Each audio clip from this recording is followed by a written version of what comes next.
nhớ rằng chợ không gì sẽ đẹp nên là cũng ra chợ không gì toàn tại cho tỏ lại lưới giòn rồi nè bên mũ ấy mình chỉ không được toàn đấy cho nó giờ trận tóm tại rồi cụ chỉ ta tổng cả để đi lẹt cả chỉ bao tiền lại chỉ có đấy chỉ tỏi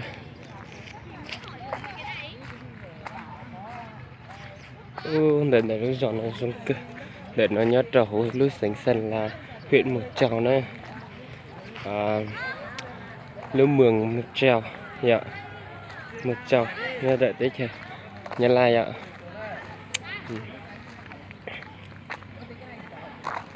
giờ đi qua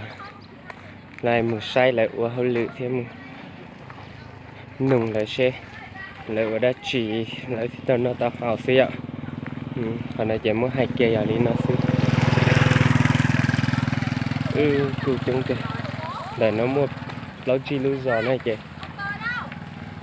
mua phải ở chỗ chúng đào linh được chỉ cho mũi lưu giò này nữa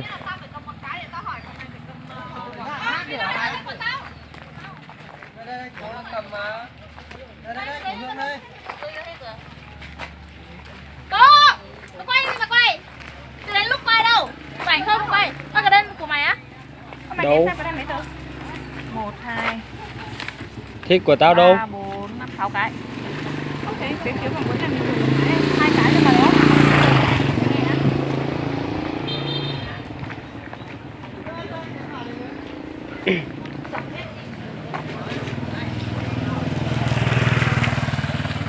này là lúc giờ nó tiệt cần còn này chụp cái gì nữa là nó cũng lên nhà chùa xây tí chỉ mấy tuổi mông đi cũng cho trả nền chùa nó mua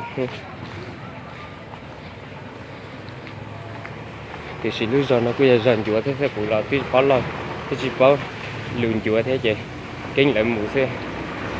chỉ bao thì tiền giờ đi chạy nữa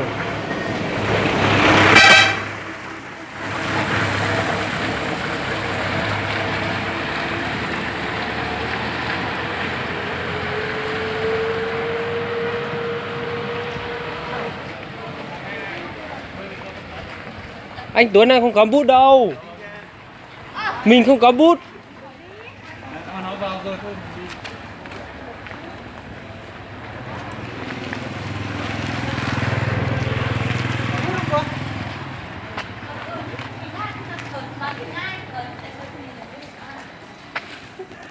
đo nhà đấy